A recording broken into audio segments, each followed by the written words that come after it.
அல்லாவின் கருணையினாலும் இயேசுவின் கருணையினாலும் சிவசக்தியின் கருணையினாலும் பேசத் தொடங்குகின்றேன். சித்தர் சீக்ரெட் நேயர்கள் அனைவர்களுக்கும் உலகத் தமிழர்களுக்கும் ஆத்ம யோகி அமர்நாத்தின் அன்பான வணக்கங்கள். இன்று நமது சேனலில் கண் சம்பந்தப்பட்ட நோய்கள் ஏன் வருகின்றன, அதற்கான தீர்வும் என்ற தலைப்பில் பேசுகின்றோம். இன்று இந்த கண் நோய் வருவதற்கான முக்கியமான காரணங்கள் 3 விதமான காரணங்கள் இருக்கின்றன. ஒன்று, வயது முதிர்வின் காரணமாக வரக்கூடிய திரை என்று சொல்வார்கள்.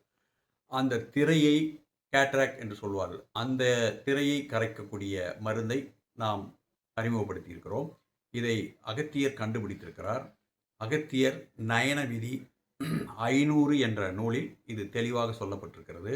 அதற்கு பிறகு சர்க்கரையினுடைய அளவு இரத்தத்தில் அதிகமாக கூடுகின்ற பொழுது கண் நரம்புகளில் இரத்த நாளங்களில் அது ஒரு உஷ்ணத்தை உருவாக்கி அந்த இரத்த நாளங்கள் பிளவுபட்டு இரத்த கசிவுகள் ஏற்பட்டு அதனால் பார்வை சிதைவு ஏற்பட்டு கருவெளிக்கு இரத்த ஓட்டம் முறையாக செல்லாதன் காரணமாக கருவட்டில் இருக்கக்கூடிய அங்கே இருக்கக்கூடிய உயிரணுக்கள் செல்கள் புரோட்டீனை பெற முடியாமல் கண் நோய் உருவாகிறது. இதை ரெட்டினியோ என்று சொல்லுகிறார்கள். இன்னொன்று, கல்லீரலுடைய செயல்பாடு செரிமான குறைவு ஏற்பட்டு அதன் மூலமாக புரோட்டீன்ஸ் கண்ணுக்கு செல்லாமையும் இரத்த ஓட்டங்கள் சரியாமல் இல்லாதன் காரணமாக இந்த கல்லீரல் பிரச்சனையின் காரணமாக வருகின்றன. இன்னொன்று, உடம்பின் சூட்டின் காரணமாக வருகின்றன. இத்தனை பிரச்சனைகளுக்கும் தீர்வாக இந்த நேத்திர சஞ்சீவி என்ற இந்த அருமருந்தை அகத்தியர் காட்டிய வழியில் நாம் செய்திருக்கிறோம். இதை பயன்படுத்துகின்ற பொழுது 2 சொட்டுகள் காலை மாலை 2 சொட்டுகள் கண்ணினுடைய கருவெளியிலே இந்த மருந்தை போடுகின்ற பொழுது என்ன மாதிரியான கண் பிரச்சனைகள் இருந்தாலும் அவைகளை தீர்வு செய்து உங்களுக்கு நல்ல கண் ஒளியை தந்து வாழ்க்கையில் ஒளியும் ஏற்படுத்தி தன்னம்பிக்கையை ஏற்படுத்தும் என்பதில் ஐயமில்லை.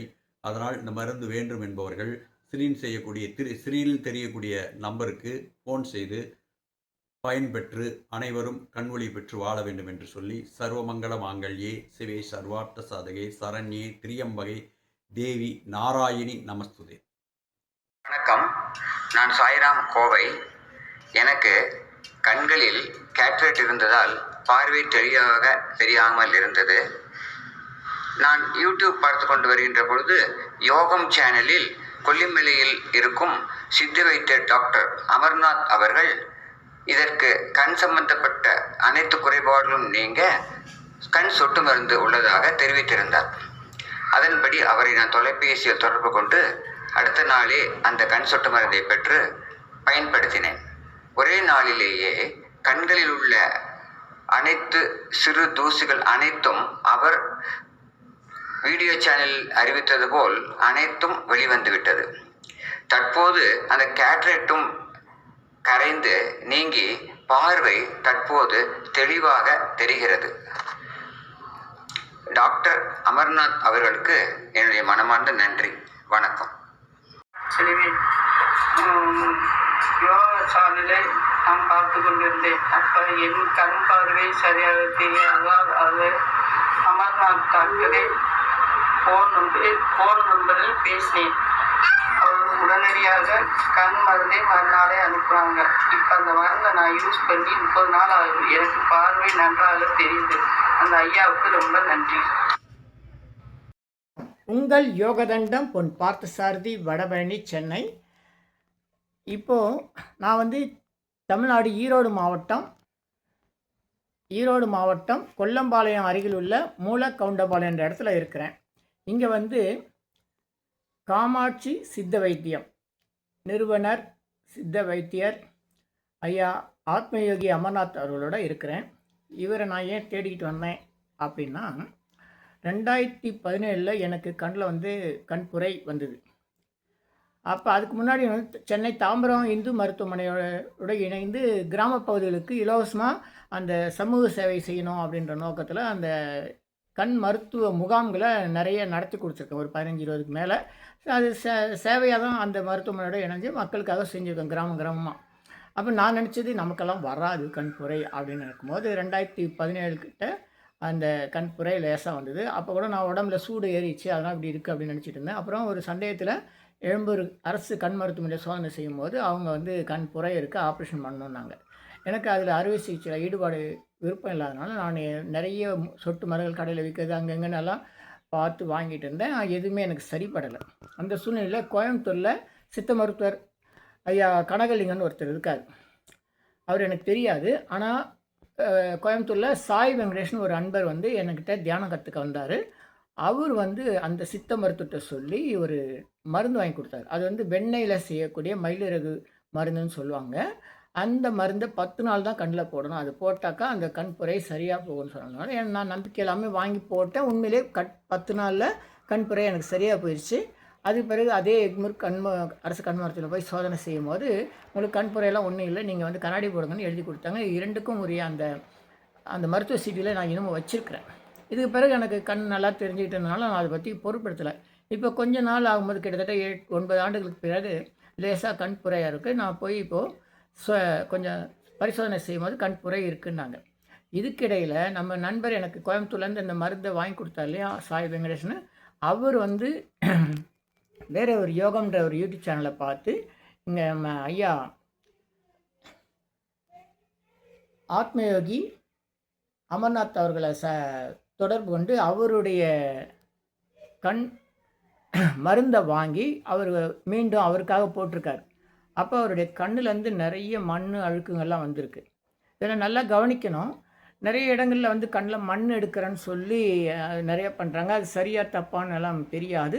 அந்த மாதிரி செய்கிறவங்க வந்து ஏமாத்துக்காரங்க கிடையாது. வயசானவங்க செய்கிறாங்க, கண்ணில் எது என்ன போடுறாங்க, அப்படி இப்படி பண்ணுறாங்க. நிறைய கண்ணில் மண்ணெல்லாம் வந்திருக்கு. ஆனால் அதுக்கு கண் புரைக்கும் சம்மந்தம் கிடையாது. இப்போ என்னுடைய நண்பர் சாய் வெங்கடேஸ்வரர் கிட்டத்தட்ட 50 வயசு ஆயிடுச்சு. அவர் வந்து இந்த ஐயாவுடைய ஆத்மயோகி அமர்நாத் அவர்களுடைய மருந்தை கண்ணில் விட்டவுடனே 2 சொட்டு தான் 2 நாள் விட்டுருக்காரு.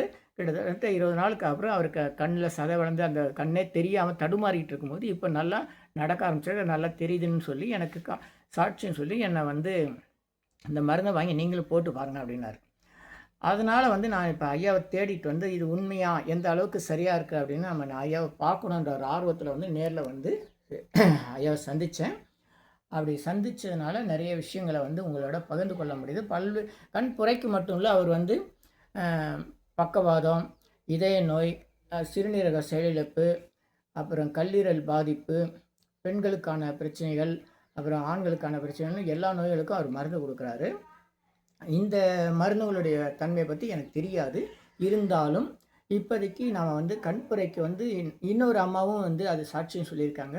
இனிமேல் தான் நான் அந்த மருந்தை நான் போட்டு பார்க்கணும். நான் இப்போ வந்து கண்ணுக்கு வந்து ஐயாக்கிட்ட மருந்து வாங்கியிருக்கேன். இந்த மருந்தை வந்து இனிமேல் நான் போட்டு ஒரு 20 நாள் கழித்து தான் நான் வந்து அதனுடைய தன்மையை சொல்ல முடியும். ஐயா அவர்களுக்கு நன்றி. எதுக்காக அந்த காணொலியை நான் தேடி பிடிச்சி சென்னையிலேருந்து இங்கே வந்து செய்கிறேன்னா, சித்த மருத்துவம் என்பது பாரம்பரியமாக எவ்வளோ 5000 10,000 ஆண்டுகளாக தமிழ்நாட்டில் இருக்குது. நம்முடைய மண்ணினுடைய வாசம், நம்முடைய மூச்சு, ரத்தம், எலும்பு, சதை இதோட கலந்தது. அது என்ன சொல்கிறதுனா, அரசியல் காரணமாக முன்னாடி முகலாயர்கள் ஆட்சி படையெடுத்து வந்தாங்க, அவங்களால கூட அழிக்கலை.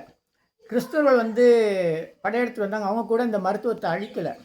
ஆனால் தற்காலத்து அரசியல்வாதிகள் இதை வந்து தேடி தேடி பிடிச்சி தமிழ்நாட்டில் மட்டும்தான் நீங்கள் சித்த மருத்துவத்தை பேச முடியும். வேறு மாநிலங்கள் போனால் அது மருந்துக்கு பெயர் ஆயுர்வேதம் மாறிடும். தமிழ்நாட்டில் பாரம்பரியமாக இருந்த சித்த மருத்துவர்கள் வந்து அழிக்கப்பட்டார்கள், ஒடுக்கப்பட்டார்கள். நீங்கள் பரம்பரையாக அப்படி வரக்கூடாது, அது பேரெலாம் வைக்கக்கூடாது. உதாரணமாக கிராமங்களில் வந்து மஞ்சக்காமலைக்கு மட்டும் மருந்து கொடுப்பாங்க, பாம்பு கடிக்கு மட்டும் மருந்து கொடுப்பாங்க, வேறு எதனா ஒரு குறிப்பிட்ட நோய்க்கு மட்டும் மருந்து கொடுப்பாங்க. அப்படி இருக்கும்போது உனக்கு அனட்டமி தெரியுமா, அது தெரியுமா எல்லாம் சும்மா போட்டு குழப்பி நம்முடைய ஆட்சியாளர்கள் பேரெல்லாம் சொல்ல நான் விரும்பலை. இந்த மாதிரி பரம்பரை சித்த மருத்துவம்னு சொல்லி நீங்கள் பெயர் பலகை வச்சாலே உங்களை கைது செய்வோம் அப்படின்னு சொல்லி அறிவிப்பு ஒரே நாளில் தமிழ்நாடு இருக்க கிராமங்களில் இருந்த நகரங்களில் இருந்த பரம்பரை சித்தவர்கள் வயசானவங்க எல்லா மருத்துவத்தையும் தூக்கி போட்டு அடங்கிட்டாங்க. அதனால் சித்த மருத்துவம் மறைக்கப்பட்டது எவ்வளோ அனுபவங்கள் அவங்கக்கிட்ட இருந்தது. இப்போ நம்ம எத்தனை ஓலைச்சுவடியில் படித்தாலும் நூலும் வரும், அனுபவம் கிடைக்காது. எந்த மூலிகைக்கு என்ன பேர் எப்படி இருக்குன்றதெல்லாம் சொல்லித்தரதுக்கு ஆள் இல்லை. இதுக்கு அவங்க சொன்ன காரணம் என்னென்னா, அரசு அவங்க வந்து கல்லூரி நடத்துது சித்த மருத்துவத்துக்கு. அதனால் அதில் படிச்சுட்டு வரவங்களுக்கும் இவங்களுக்கு போட்டி வருதுன்னு ஒரு தவறான கருத்தை சொன்னாங்க. படிச்சுட்டு வரவங்க அரசு வேலைக்கு போகட்டும், என்ன வேணால் செய்யட்டும், யாரும் தடுக்க போகிறது கிடையாது. அந்த படித்து பிஎஸ்எம்எஸ் 5 ஆண்டு படிப்பு படிக்கிறவங்களுக்கு பாடம் சொல்லி கொடுத்ததே பரம்பரை சித்த வைத்தியர்கள் தான். இந்த 5 ஆண்டு பட்டப்படிப்பு படிக்கிறவங்களுக்கு ஆசிரியர்கள் யார்? அரசு சித்த மருத்துவக் கல்லூரியை உருவாக்கின உடனே அதுக்கு ஆசிரியர்கள் எங்கேருந்து வந்தாங்க? வானத்தில் தனியாக வந்து வர முடியும். பரம்பரை சித்த வைத்தியர்கள் தான் அதுக்கு பாடம் திட்டங்களை வகுத்து கொடுத்து சொல்லி கொடுத்து வளர்த்த கடை மாயக்குள்ள பாயிற கதையை அது வந்து ஆயிடுச்சு. அது ஒரு பக்கம். அரசாங்கம் இந்த சித்த மருத்துவத்தை அழிக்கணுன்ற ஒரு முறையில் பரம்பரை சித்த மருத்துவர்களை வந்து தடை செய்தார்கள். யாராச்சும் தொழில் செஞ்சால் பெயர் பலகை வைத்தாலே கைது செய்யப்படுகின்ற அச்சத்தின் காரணமாக அந்த பரம்பரை சித்த மருத்துவம் அழிக்கப்பட்டது.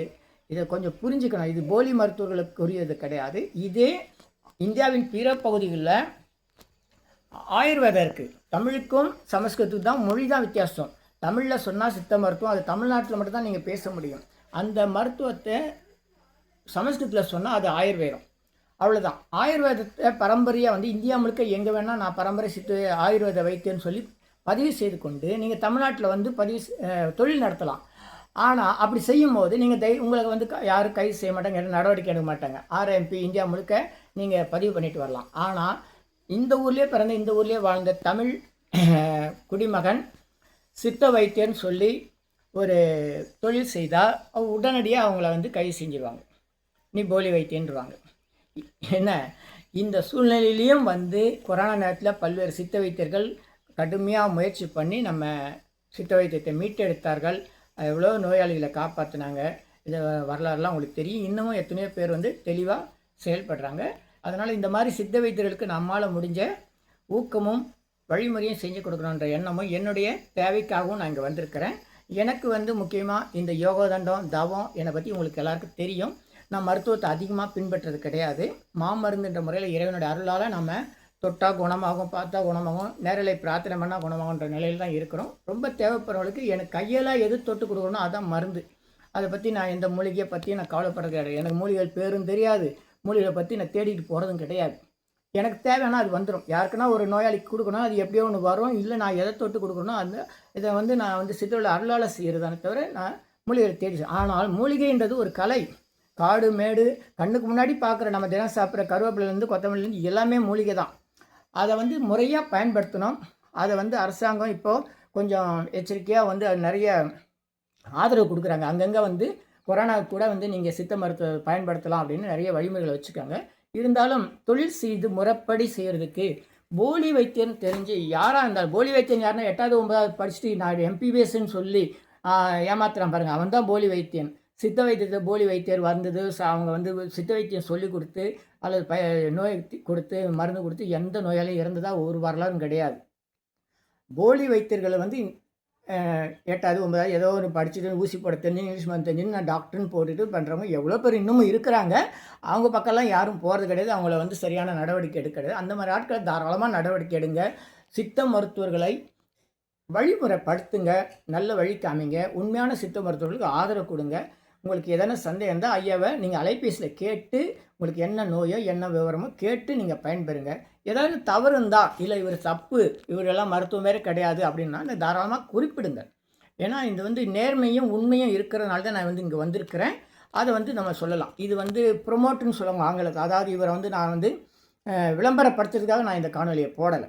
எனக்கு தெரிஞ்சு கண்ணுக்கு மருந்து கேட்ராக்டில் நிறைய மருந்துகள் நிறைய பேர் சித்த மருந்து கொடுத்து கண்ணுக்கு நிறைய பேர் குணமாயிருக்காங்க. ஆனால் ஆங்கில மருத்துவத்தில் இப்போதைக்கு சித்த கண் புரைக்கு மருந்து கிடையாது, ஆப்ரேஷன் ஒன்று தான். அப்போ எனக்கே வந்து குணமாயிருக்கு. கோயம்புத்தூரில் கனகலிங்கன்னு ஒரு சித்த மருத்துவர் கொடுத்து வெண்ணெய் அது போட்டு குணமாயிருக்கு. அப்போயே இந்த மருந்து போட்டால் குணமாகாது, கண்டிப்பாக ஆகும். இன்னும் சொல்லப்போனால் மனிதனுக்கு வரக்கூடிய வியாதிகள்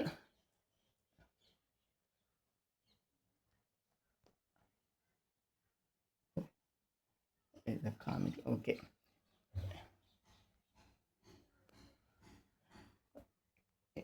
இங்கே பார் இவர் தான் பைரவர்.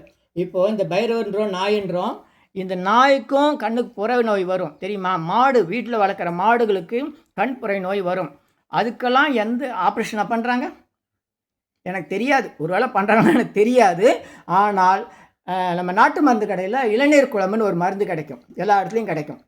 அதை வந்து இந்த நாய்க்கு வாயை நல்லா கட்டிட்டு, ஏன்னா கண்ணில் பட்ட கொஞ்சம் எரிச்சலாக இருக்கும், வளர்க்குற நாய்க்கு அந்த வாயை கட்டிட்டு இளநீர் குழம்பை விட்டு அது குணமானதை நான் நிறைய பேர் வீட்டில் பார்த்துக்க சொல்லி கொடுத்துருக்குறேன். மாடுகளுக்கும் நோய் வரும். மனிதனை வரக்கூடிய அத்தனை வியாதிகளும் மாடுகளுக்கு வரும். அதுக்கெல்லாம் வந்து மனுஷனுக்கு என்ன மூலிகை மருந்து கொடுக்குறோம் அதை தான் அளவாக கொடுக்கணும்.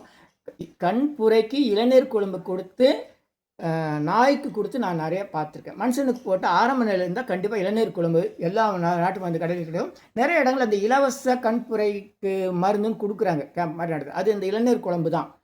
அதனால் வந்து உங்கள் பகுதியில் கூட வேறு எதனா சித்த வைத்தியர்கள் இருக்கலாம். அவங்களுக்கு 1, 2 மருந்து தான் தெரிஞ்சிருக்கும், ஏதாச்சும் ஒரு இலை தான் தெரிஞ்சிருக்கும். அதை வச்சு நல்லது செய்யலாம். அப்படி ஏதாச்சும் இருந்தால் கண்டுபிடிச்சி அவங்களுக்கு வந்து ஊக்கம் கொடுங்க, வழிமுறைப்படுத்துங்க. சித்த மருத்துவம், தமிழ் மருத்துவம் நம்ம தான் நம்ம தலைமுறையில் காப்பாற்றலைன்னா அடுத்த தலைமுறைக்கு இதை கொண்டு போகிறதுக்கு ஆளே கிடையாது. நன்றி, வணக்கம். எந்த சந்தேகம் இருந்தாலும் நீங்கள் ஐயாவை தொடர்பு கொண்டு கேளுங்கள். நன்றி, நன்றி, மகிழ்ச்சி, வணக்கம். இந்த போலி வைத்தியர்கள் என்று சொல்லி 8வது 9வது படிச்சுட்டு இங்கிலீஷ் மருந்தை போட்டு ஏமாத்துறவங்களுக்கும் சித்த வைத்தியர்களை போலி வைத்தியர்கள்னு சொல்லி சித்தரிப்பவர்களுக்கும் வேறுபாடு தெரியணுன்றதுக்காக நான் இவ்வளோ தூரம் சென்னையிலேருந்து ஈரோடு வந்து ஐயாவை பற்றி காணொலி போட்டிருக்கேன். நன்றி, மகிழ்ச்சி, வணக்கம். உங்கள் யோகதண்டம் பொன் பார்த்தசாரதி, வடபழனி, சென்னை. ஐயா அவர்களுக்கு நன்றி, நன்றி, நன்றி, நன்றி. ஆயுள், ஆரோக்கிய, ஐஸ்வர்யம் உண்டாகட்டும். நன்றி. அனைவருக்கும் நன்றி. அனைவரும் ஆரோக்கியம் பெற்று வாழ்க.